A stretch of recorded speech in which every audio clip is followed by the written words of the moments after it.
είμαστε στην πιο αρχαία πόλη του κόσμου, η οποία λέγεται Ιεριχώς. Είναι η πιο αρχαία πόλη του κόσμου.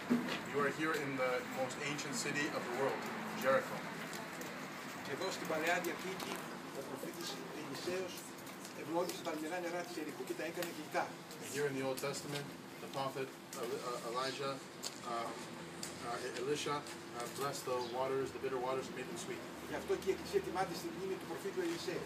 This is why the church is dedicated to the prophet Elisha. Αργότερα στην εποχή του Ιησού, εδώ που είναι η Εκκλησία, υπήρξε ένα εβραϊκό σπίτι που ζούσε κάποιος ονόματι Ζαχαίος. And here also there was the house of Zacchaeus from the New Testament. Ο οποίος, όταν ήρθε εδώ ο Ιησούς Χριστός, βγήκε έξω να του μιλήσει, αλλά επειδή είχε ένα πρόβλημα, ήταν πολύ κοντός νάνος, έτρεξε και ανέβηκε στη συκομορία που είναι κλεισμένη μέσα στο τζάτι. Who wanted to see Christ as he was coming by, but because he was very short, he climbed up into the sycamore tree to see Jesus as he walked by. Και εκείνο το βράδυ ο Ιησούς Χριστός έμεινε εδώ στην Ιεριχώ. And that night Jesus Christ stayed here in Jericho.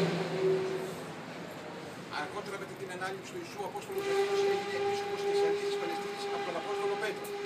Later on, Zacchaeus became bishop of Caesarea in Palestine by the Apostle Peter. Ανέκαθεν εδώ πέρα υπήρχε εκκλησία μέχρι τη τελευταία εκκλησία του 1884, η οποία καταστράφηκε. From the beginning there was a church here until 1884 when it was destroyed. Και το 1973 εκτίστηκε αυτή η εκκλησία και το 1976 το Ηγουμενείο. And in 1974 this church was built, and in 76 the monastery is lost. Οι κτήτορες που έκτισαν την εκκλησία αναπαύονται ακριβώς δίπλα από την εκκλησία. Those who rebuilt the monastery are buried right next to the church. Σήμερα εδώ η πόλη είναι μουσουλμανική, αλλά διαβιούν 300 χριστιανοί ορθόδοξοι Άραβες. This city today is predominantly Muslim, but there are 300 Arab Orthodox Christians. Γι' αυτό όλες τις ακολουθίες τις κάνω στα αραβικά για να καταλαβαίνει ο κόσμος. And this is why all the services here are in Arabic, so that the people can understand. Πήγατε και ήρθατε σε πολλά μέρη, αλλά θέλω να ξέρετε ένα πράγμα. Ότι υπήρχε εποχή που ελληνικό κράτος δεν υπήρχε, είμαστε υπόδουλοι, αλλά το Πανάγιο Τάφο ποτέ δεν τον χάσαμε.